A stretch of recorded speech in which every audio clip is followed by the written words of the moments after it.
about to kick off with our third speaker today. And before we kick off, I'd just like to give thanks again to Trading Post and Mr. Ian for providing for free the tasty coffee that we've all enjoyed today. So thank you to those two companies. And I've got the pleasure of introducing Paul Rooke, the Executive Director of the British Coffee Association, otherwise known as the BCA. Here in the UK, we're quite lucky to have the organisation. They're experts on regulation.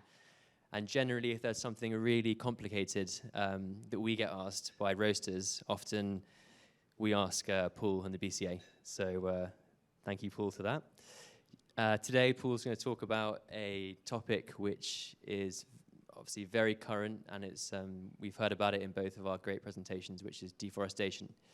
As an industry, we're now all going to have to deal with how to comply with the new European regulations. In the UK, Paul's going to go on to talk about how that affects the UK as well as the EU, and how everyone can prepare at origin and here at destination. So without further ado, I'd like to present Paul Rooke.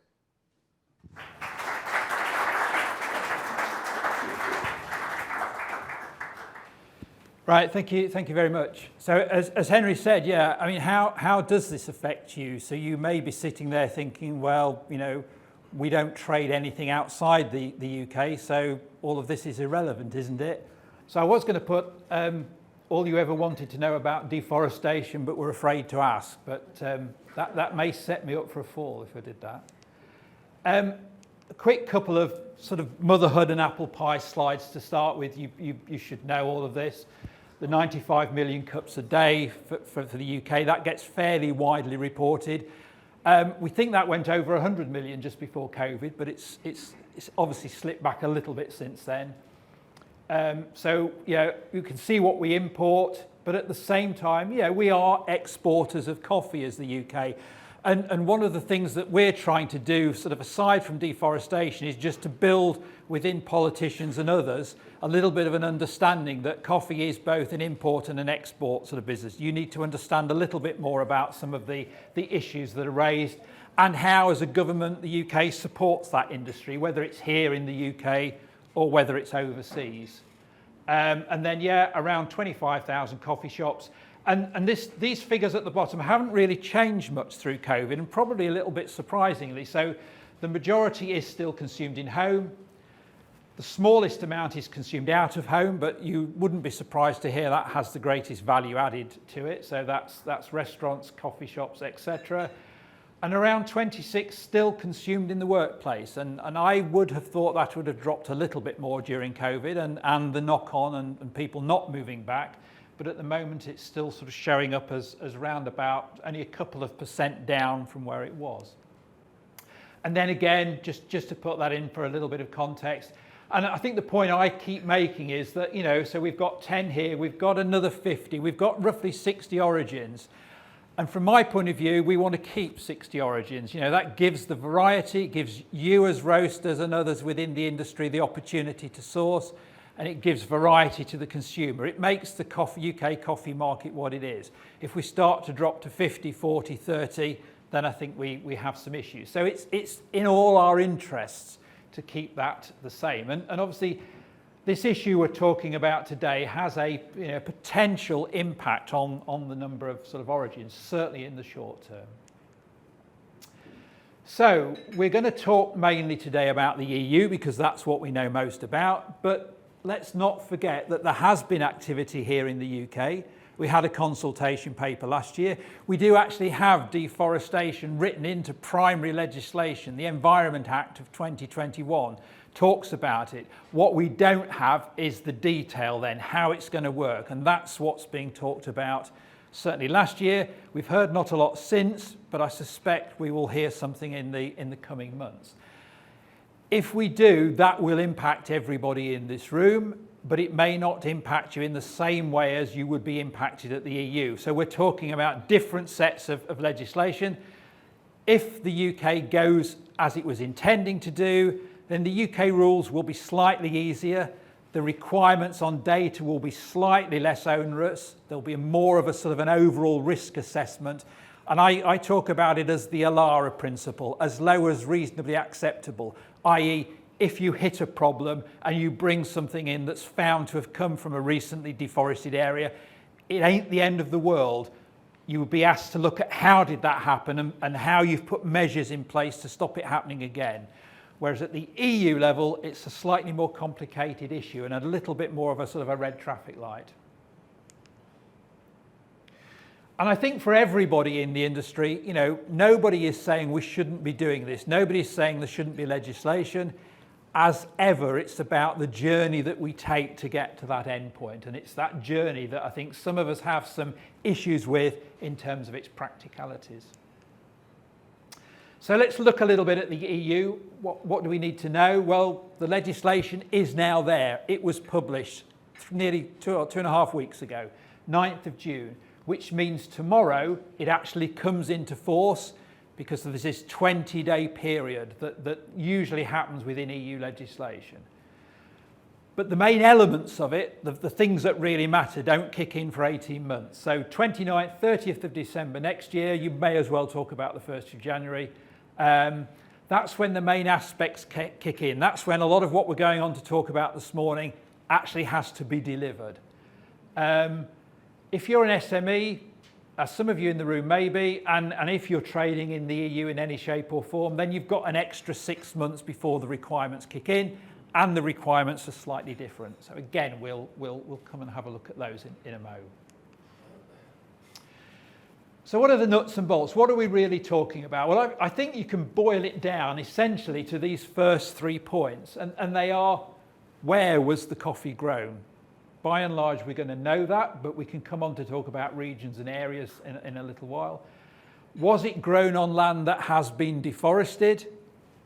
Let's get a handle on that. Let's get an answer to that.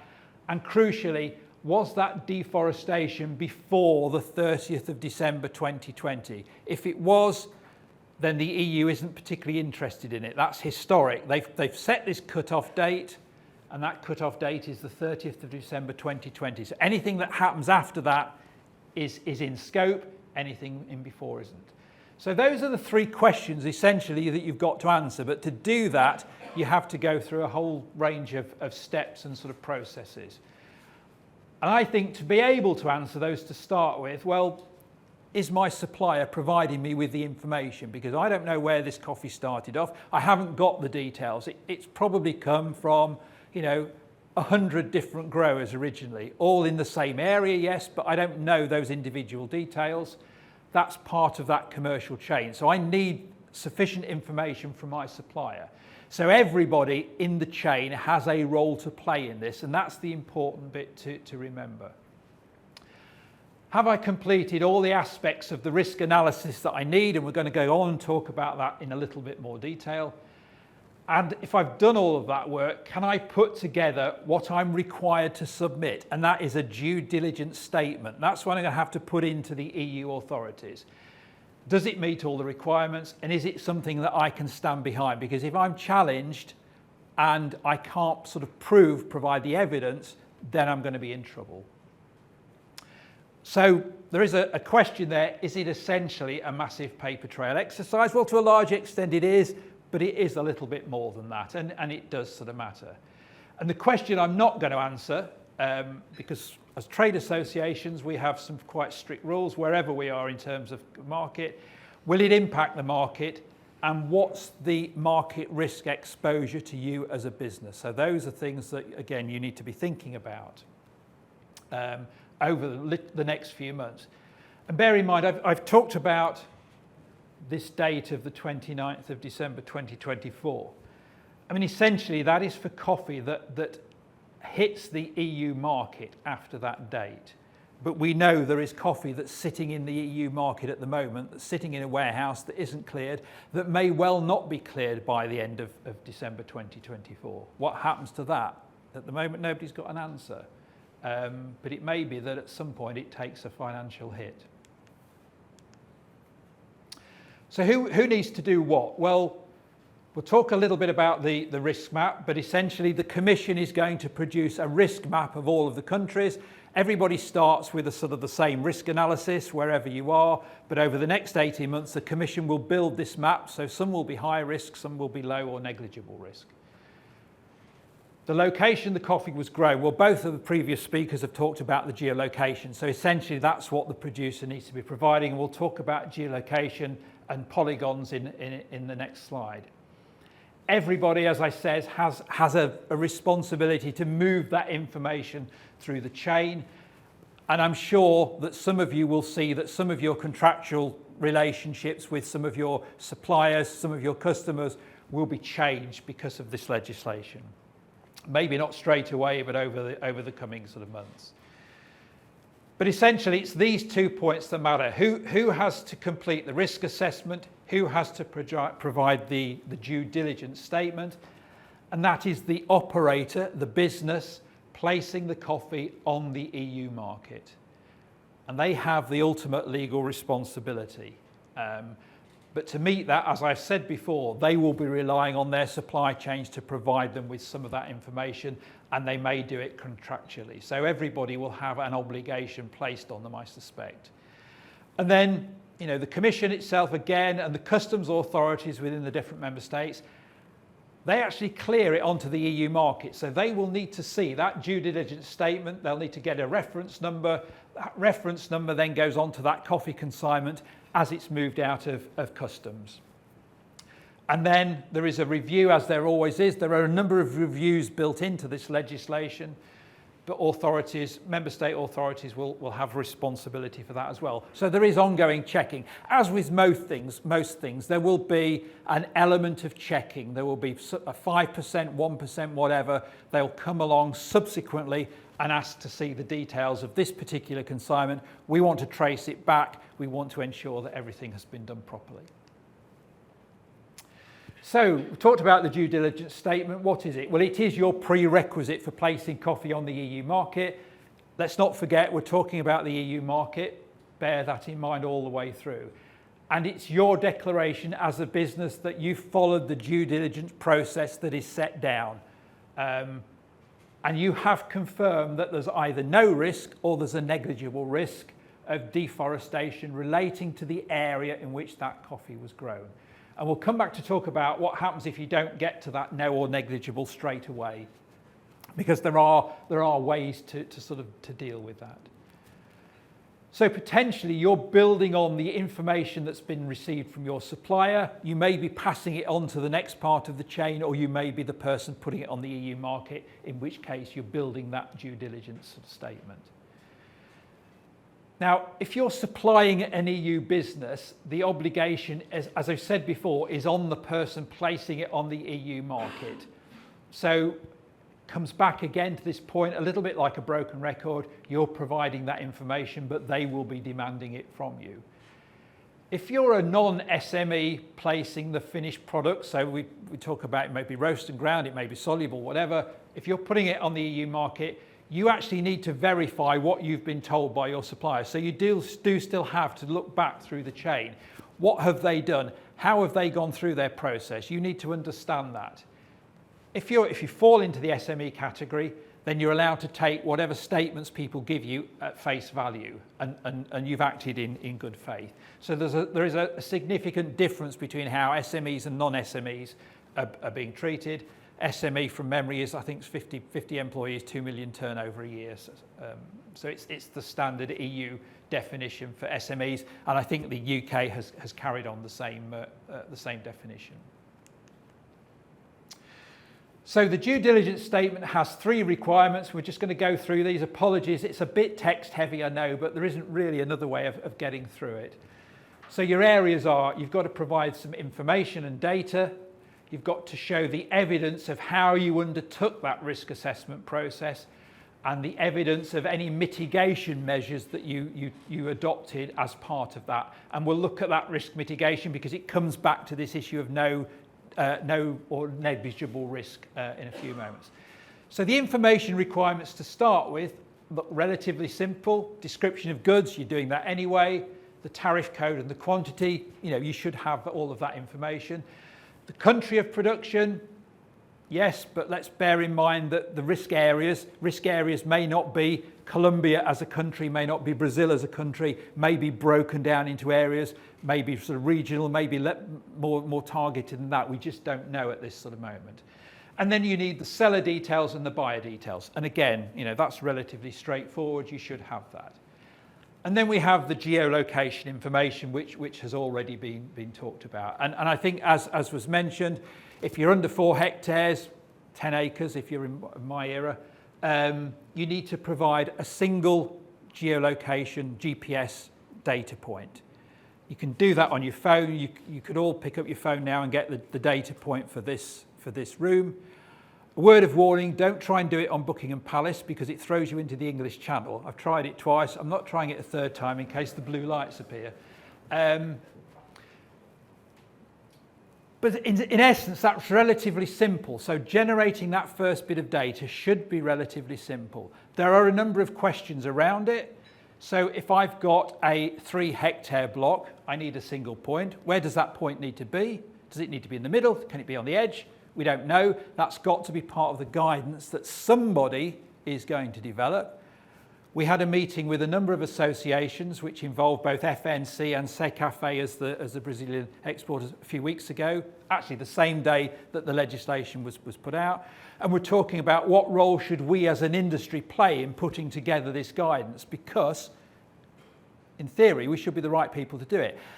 And in one of my previous lives, we have put together data that the Commission then accepted from industry as guidance. If we do it properly, they will probably accept it because somebody's got to do that work and somebody needs to get it right. So there is an opportunity for us still to, as I would say, put some colour into the legislation. It's there in black and white, but it needs some colour. We need to understand how to sort of work it a little bit more. And also, and this is one that looks quite simple but is potentially not, verifiable confirmation that the product was produced in line with the legislation of the country of production. Now bear in mind the EU's approaching this slightly different. So the UK will say, well, if you're buying something in Colombia and it comes from a deforested area, but actually the Colombian authorities have permitted that deforestation in that area, the UK will allow it. Not so as far as the EU's concerned. The EU's taken the view that we know what we want and it's how we sort of put it. But we also need to bring in things like human rights legislation. We need to bring in the rights of indigenous people, which may not be relevant in all areas, in all production areas, but may be relevant in some. That's potentially quite I wouldn't say tricky, but it's quite a cumbersome thing to do potentially, could take some time. So that's something that won't be applicable in all areas, but maybe one that trips 1 or 2 people up, certainly in the sort of the short to medium term. So we've dealt with point 1. We've covered the information requirements, hopefully. I should say that the polygon, so that anything above 4 hectares, a polygon, it's essentially you're taking the points at the outer edges of that shape. So if you've got an area like this, then you've got those 4 data points, nice and easy. The more irregular the shape, the more geolocation points you'll need to create that polygon. You're essentially trying to draw the shape of the field. The more irregular, the more difficult or time-consuming it becomes. But again, creating the information is one thing. We've still got to work out how we move it along that chain and how we keep it attached to the coffee we've talked about. We've heard talk about sort of tags, QR approaches. That's great, but I suspect a lot of countries will not be there, certainly in the sort of the short term. So we move on to point 2. So we're going to look at the evidence of the risk assessment. So you have to determine what the risk level is. Remember, you need to get to no or negligible. So what tools might you use? Well, you're going to use the location. So you're going to link that geolocation information. You're going to get that from the producer. You've got the opportunity to access satellite data, so you can sort of correlate those sort of two. You may be looking at on-ground verification, or whoever you're buying that satellite information from may say, well, actually, we've gone on the ground and we've verified that. That's great if they can do it. Certification, we've talked about rainforest, we've talked about fair trade, etc. Some of them may actually look at, well, how do they improve their own services or expand their services to offer some of this information? I'm not sure I've seen too much of that yet, but they may sort of, want to offer more than they do at the moment in terms of providing assistance.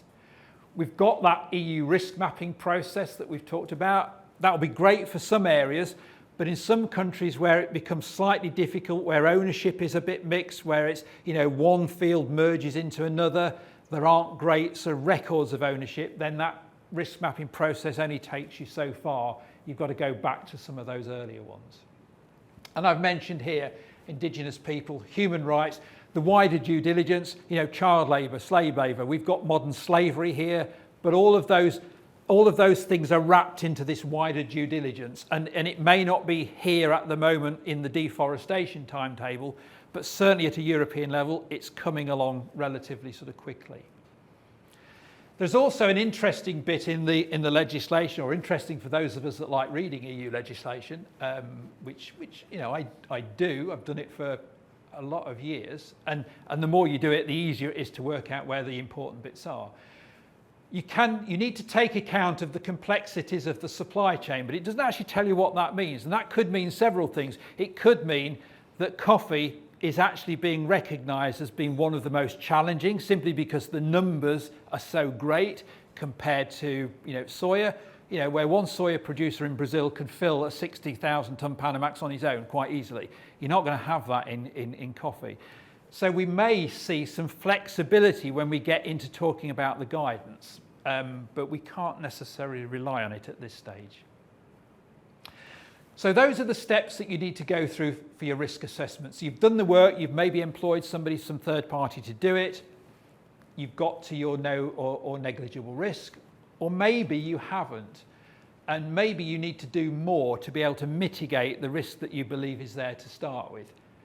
So let's say you've got a small or moderate risk, but you don't feel comfortable that you can justify no or negligible. What do you sort of do next?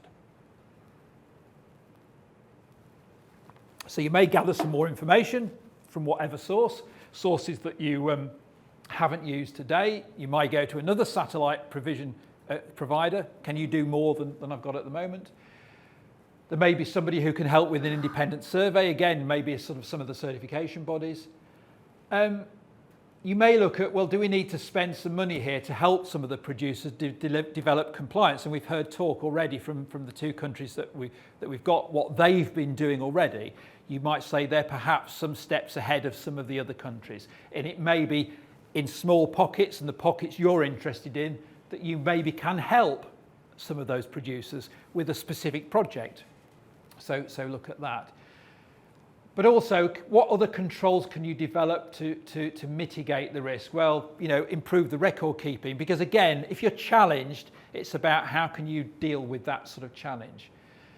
Particularly for some of the bigger businesses, I suspect that the Commission and the authorities will expect to see a compliance officer. They'll expect to see somebody in that business whose responsibility is ensuring that that business is meeting its requirements. And there may be a need for an independent audit function. So again, that's a third party potentially coming in after the event and auditing the processes that you've got in place and perhaps pointing out any sort of weaknesses. I mean, that may be quite similar to some of the financial audits that are provided by companies already.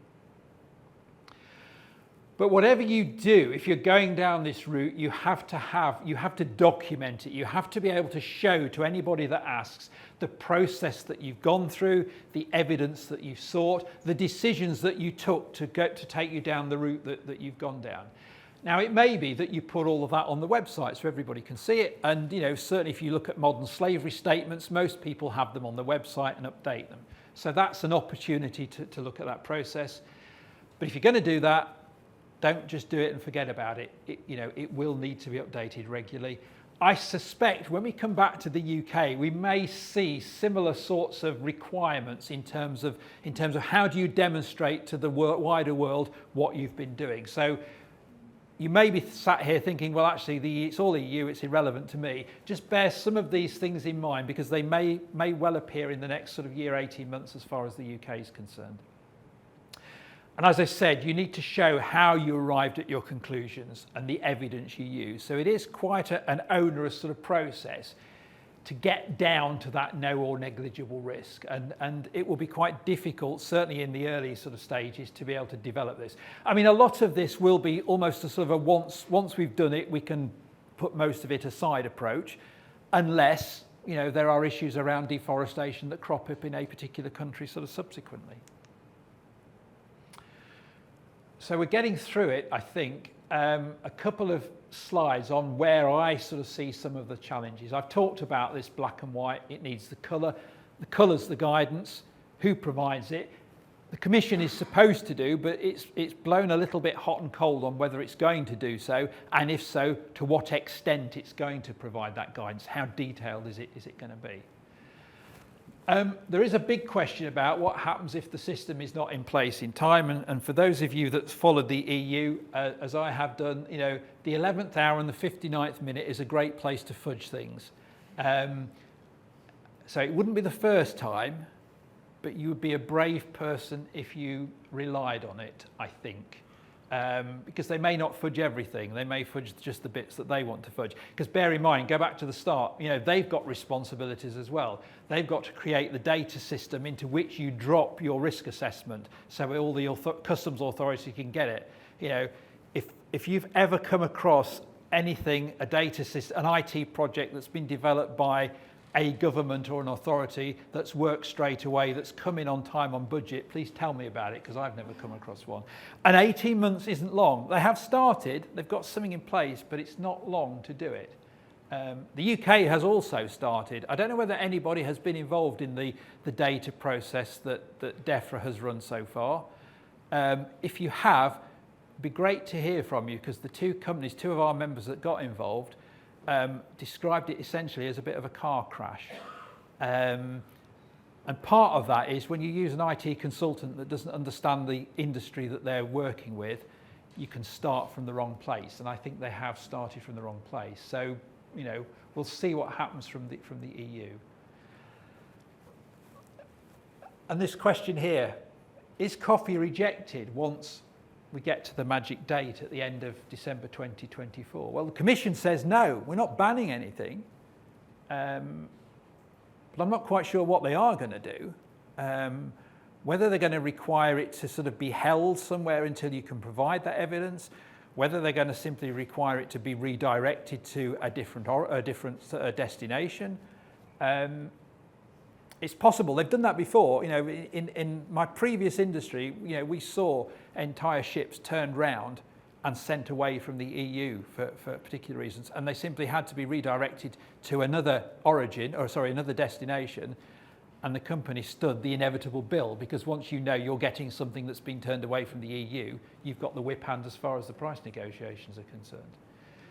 And again, how accurately can we use technology to in the risk assessment process? You know, a lot of this technology is still in its infancy. It's good, it will get better, and it will become extremely good. But will the time at which it becomes extremely good fit in with the time at which you need it to be extremely good? And I think there's a big question mark there. You know, we may see a process where it's very bumpy for a year or two. What's the state of readiness at origin? I mean, that's one of the other things we talked about with some of the origin countries a few weeks ago, and at EU level, they've been having other conversations with the origin countries representatives at the EU level. I think when you've got a long and complicated chain, you've got aggregators in the middle of that chain who may be at regional level, who may be at national level, who are not yet really aware of what's required of them. And what's required of them, they simply be taking that information and passing it on, because all they're doing is aggregating it. But if they don't know and they haven't got anything in place to do so, then it becomes one of the bottlenecks. So getting information out to people to ensure that everybody knows what's required of them is one of the key issues in a lot of countries. And I think a lot of haven't really sort of started yet. What happens when the data isn't transferred along the supply chain? I mean, that's the difficulty. Again, it's you know, potentially contracts are going to try and deal with that to some extent. It is going to make the sort of the market a little bit sort of challenging. There are organisations, some of you might have seen ICE, the futures market, put out their proposals for essentially a data repository, ICOT, which has been built largely on cocoa, but they want to sort of move it into coffee as well. As the sort of the exporter, you would put all of that data into essentially a black box, and as the EU importer, you would take that information out. But you protect the commerciality of the parties. You both pay a small amount for getting that information. Essentially, that's what they're sort of proposing. Will it be developed in time? We're not sure. Will it be suitable for coffee? Again, there are people who are not quite sure whether it's going to work as well in coffee as it's perhaps going to do so in cocoa. There are risks of a two-tier market. Lots of people are talking about it, and that is a challenge. And I've talked about the commercial implications, change to terms, ownership of risk. If I was an EU roaster, would I say I'm buying everything EU cleared? I'm not interested in any risk. That risk I give to you as my supplier. You do all of that work. You present me with the final document. Again, that will be the challenge. That will be the various commercial weights that sort of take that on board. And what are the chances of an 11th hour fudge? And I think one of the biggest challenges, and it is a stark one, and it's quite disturbing in a way, given that the current EU Commission set out to have its big 7-year plan was an EU Green Deal, and part of that Green Deal was we don't leave anybody behind. There are some big potential unintended consequences ahead in this, and there are potentially some regions that will be considered by some businesses too difficult. We'd love to buy from you, we just can't do it. Not in the time scale that we've got. I'm sorry, we're going to buy elsewhere. A lot of people are talking about the threat of this. The Commission don't, I think, seem to be giving it the sort of the importance that it deserves, particularly again from a coffee perspective. In coffee, you tell me again. I'm relatively new in coffee. I spent most of my time in looking at crops like wheat, maize, soya, those sorts of things. For me, it comes down to a numbers game. The numbers in coffee are so great that it becomes much more sort of challenging. It needs separate guidance. It needs specific guidance to help coffee get through. Not because we don't want to do it, but because it's just a bigger challenge, because the numbers make it a bigger challenge. And I think, the fear for a lot of people is that there will be some fallout from this, and that could quite easily lead to political fallout, etc., etc. Depends. I mean, that's not so much our issue. Our issue is trying to avoid it happening in the first place. But it is a very real sort of fear. That's the end. Happy to talk to people afterwards. Happy if people want to sort of email me afterwards. There are lots of things we don't know. We've put out a Q&A to our members.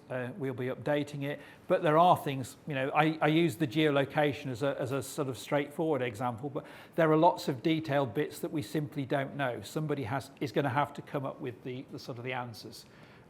We think we can be part of that, but it's going to be a sort of a big group that sort of does it.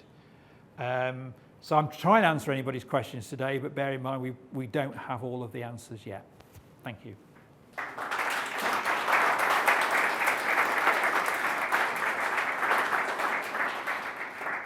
Thank you very much, Paul. Fascinating presentation. I was particularly surprised on the first slide that Indonesia is the third largest country of origin to the UK. Those are 2021 trade figures. So. Yeah, very interesting.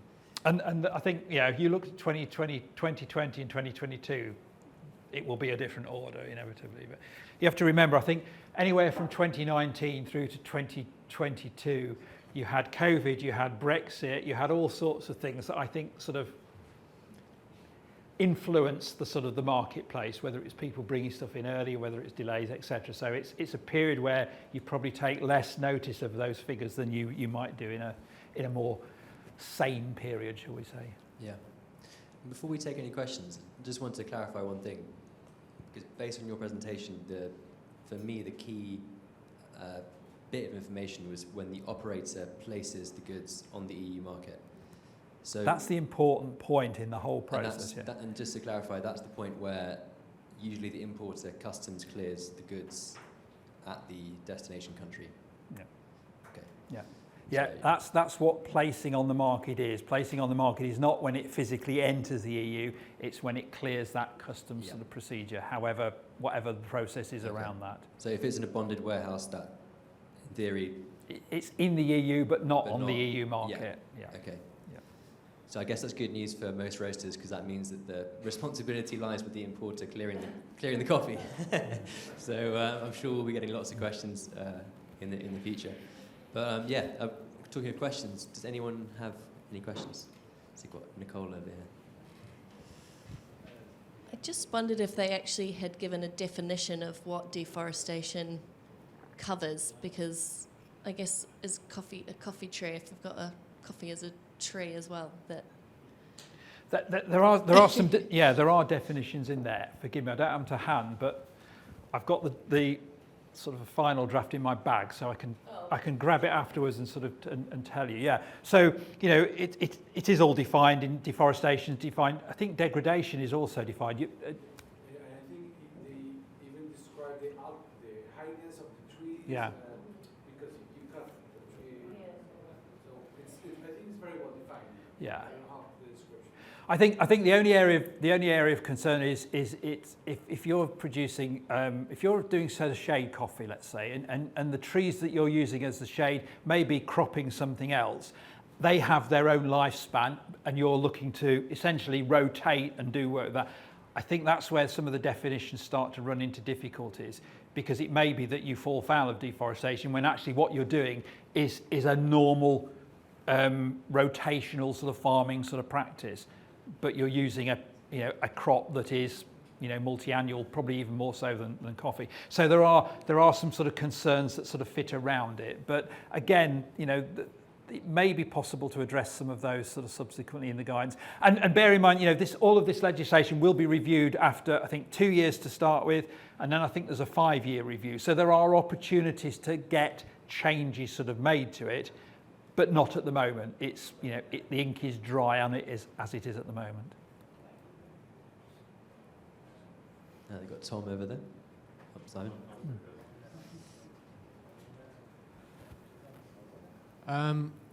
One of the challenges for us is the sheer breadth and scope of this is quite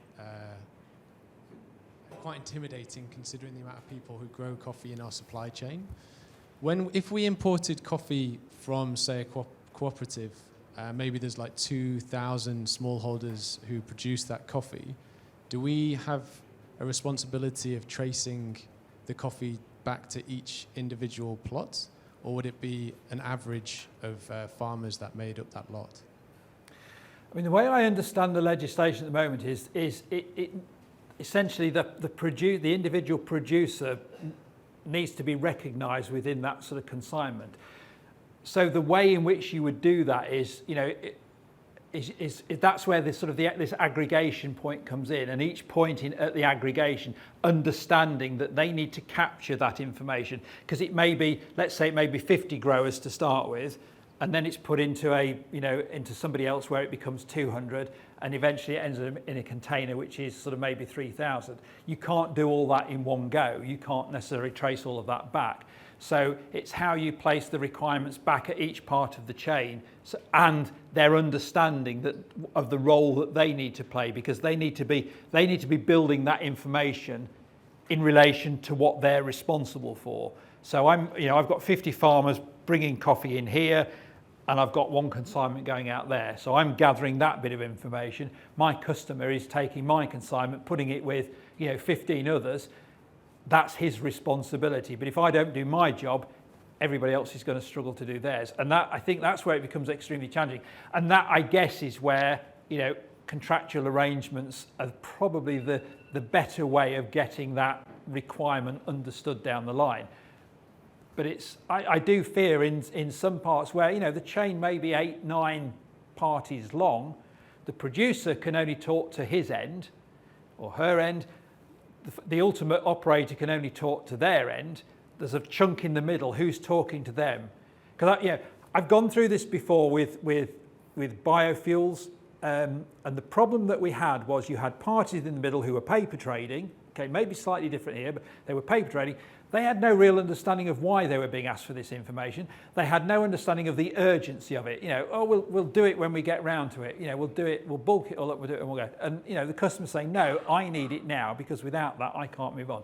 And I see the same scenario potentially here, that people are saying, I don't understand why you're asking me for that. You know, I can't do it now. You know, I'm the only person here. I need to focus on this. We'll do it when we get round to it. And the problem is doing it when you get round to it isn't going to be good enough. One further question. If with the risk mapping and mitigation, as an importer bringing that coffee onto the EU market, would our responsibility for that risk identification and the work done to mitigate that risk go all the way back to the source, or would it go back to the previous aggregator? I mean, it comes back essentially, if you're going to rely on a party further back along that chain to do that work, as it said in the slide, as the person placing it on the market, assuming you're not an SME, you still have the responsibility to verify what people have done before you. So you need to be understanding, either directly or indirectly through the chain, I want to see how this information was delivered. So I want to understand each part of that chain. So I may have to go, some of the elements you can do, you can go back and map the area relatively easily. And if it's an area where there is no deforestation, you know, anywhere near, it's relatively straightforward. Where it becomes challenging is where you've got countries where deforestation has been happening more recently or is potentially still happening, and it butts up with coffee areas. Maybe that the coffee isn't the reason for the deforestation, but it may be that it's in that locality. That's where it becomes more challenging. That's maybe where you say, actually, we need to employ a satellite company to go and do some work to verify that all of the information we're getting is as good as it needs to be. So it is going to be a little bit of, you know, we're learning as we go. What do we need to do? Some chains we may have great confidence in because we've worked with these people for years. We understand them. They'll take our requests and they'll act on it. With others, it may be that you have to do a lot more work because they're a newer chain. There are parties in there that you don't know, you have no sort of track record of. There isn't going to be a one size fits all. I think it is going to be sort of chain by chain almost. Yeah, we have Simon and then Ollie at the back and then Ivania, and I think that'll be all the questions. I think Paul is staying for lunch, so... Yeah, I'm here afternoon. So my sort of limited understanding, maybe one of the original EU targets of this was Brazil's previous Bolsonaro government and their sort of freewheeling deforestation. But in a roundabout way, do you think Brazil will probably benefit from this the most? Because they might have the resources to provide most of this data from like larger estates that can operate on a really improved sort of technological scale, and the EU might end up shutting out the smaller producing countries that don't have the resources to do it. And I mean, that's and in a roundabout way, Brazil still wins. Yeah, maybe. Yeah. I mean, not just Brazil. There are a number of origin countries who, for whatever reason, are in a better place. Costa Rica, they put some legislation in place in, I think, 1961. Nothing to do with deforestation, but actually it should help them to be ahead of the curve when we get here now. Colombia's been doing a lot of work. Brazil, I talked to Marcos at Secafe and know how much work they've been doing. And there are other countries, but there are others who, when you talk to some countries, I've talked to ministers in some countries, we don't have an issue with deforestation, not a problem. And I'm thinking, well, that's not what I'm hearing from other people. So how ready are you? And I think some of them, it just, so there will be some who have a natural advantage, and commerce will impact that, and that is the sort of the fear. Go back to the start. If the consumer says, why have I lost country X, country Y, country Z? Those were the ones that I really liked. They're not going to be over happy when you say, well, the Commission made it too difficult for us. Do you think the UK will then benefit because if we don't have to comply with EU legislation, we'll have our pick of every origin? Is the UK going to become a cheap sort of destination? Bandits, yeah. I mean, it's very difficult, isn't it? You know, you look at how much coffee still moves between the UK and the EU. You know, you can bring in green coffee, you think a great deal, but ultimately, if it ends up back as roast and ground or soluble, you've still got to, you know, that information is still going to be there, because it doesn't matter what form it hits the EU market in. If it's the first time, then it needs all of that. If it's staying in the UK, it's going to the US, yeah, fine. You know, the UK, I mean, the view of the UK was, we're going to do this, and we're going to do it stage by stage. So we've got 7 commodities. We're not going to do a big bang in the way that the EU's done. We're going to start with, I don't know, potentially soya and palm, because they've had round tables for a long time. They've got an infrastructure. And then we might move on to timber. And then we might do cattle, leather, etc. If you go back a year or so when we're talking to DEFRA, and they don't seem to want to talk to anybody much at the moment, but when they were talking, the inference was coffee will be perhaps one of the later ones rather than one of the sooner ones. So for some of us, we're saying, well, you know, that's okay, because I'll be retired and it'll still not be an issue. So. Yeah, it was Ollie in the back. And then Ivania.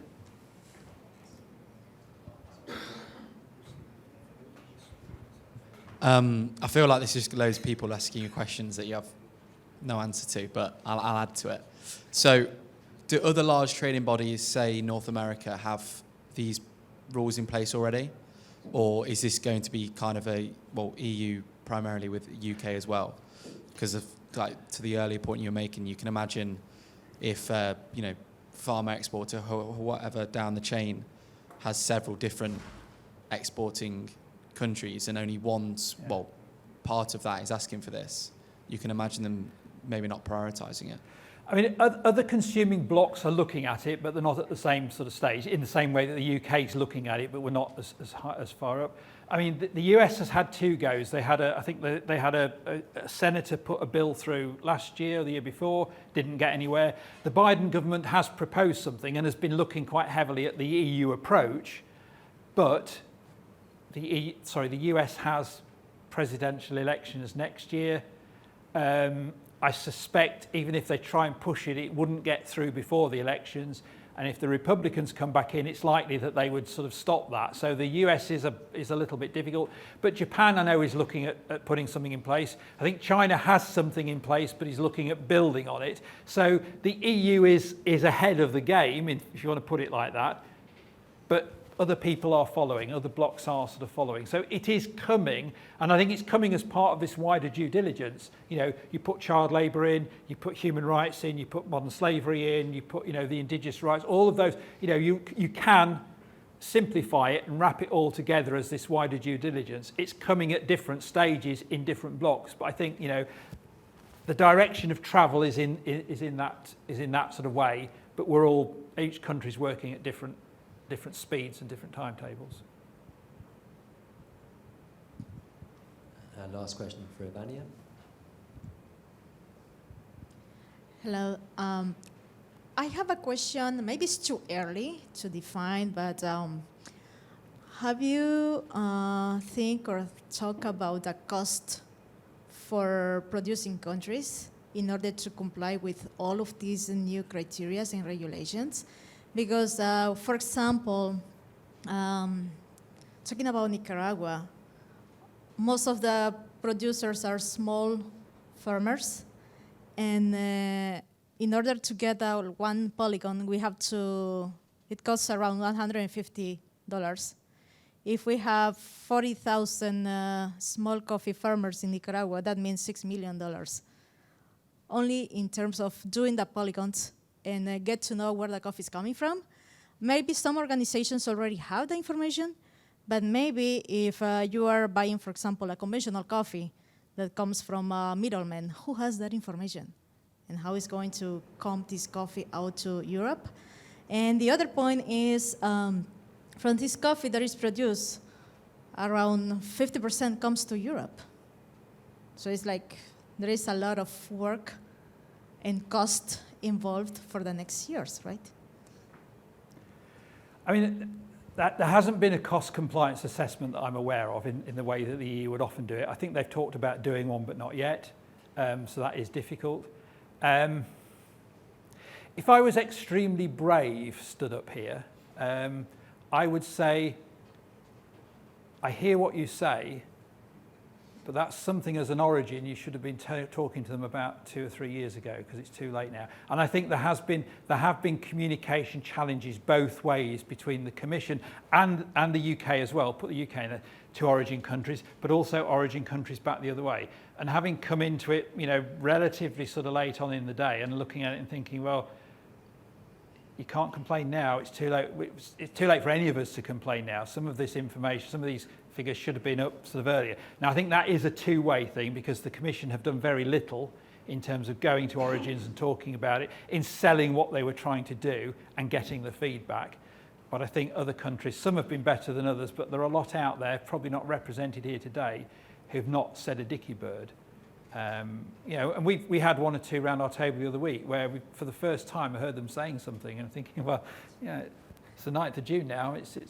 So the costs of it haven't been properly assessed in any shape or form that I'm aware of, and that is a problem. And it's a slightly irregular as well, because cost compliant assessments are supposed to be part of the regulatory process. So why it hasn't happened to that extent, I honestly don't know. But it hasn't, and unfortunately we are where we are, which is no comfort to anybody, but that's the truth, I'm afraid. What I would say as well to that, Ivania, and to all of our friends from Origin here today, one of the main reasons for Full Circle is to try and share information and innovation and try and reduce costs as well for Origin. And I don't want to bombard them with questions, but Fabian from Coppe Tarazu and Montserrat from Coppe Dota are very far along the chain in terms of that work. So I'm sure if you ask them nicely, they might share some of their secrets.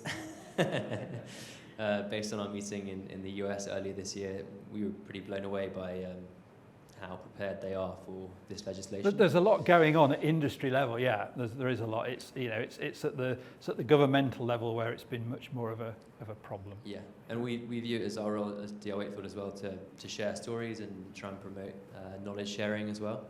So we'll do our best. And also at DR Wakefield, I don't know if it's 2 or 3 years ago, but we hired a compliance officer called Louisa. Exactly for this kind of thing, because there's just a lot more questions that need to be answered and proved as well, and verified. So I think I may have just dropped Louisa in it, but I'm sure she won't mind. Don't tell her it was me. But yeah, thank you very much, Paul. If we will give Paul a round of applause.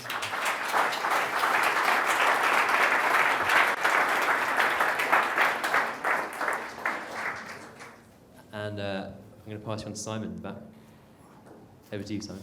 Thank you very much. There's not a question at all, but just should point out, Paul's representing the British Coffee Association, and the association is only as good as its membership. And as an industry, we're really lucky to have that association standing up for our rights and standing up for what we need and what we can and what we can't do. So if you're not a member of the BCA already, I'll make no apologies for the plug. Please get onto their website. Please talk to Paul today and consider being part of it. There is a small admin charge, but you can contribute towards it and you can take a lot from it. So without them, we need them as an industry. Thank you, Paul.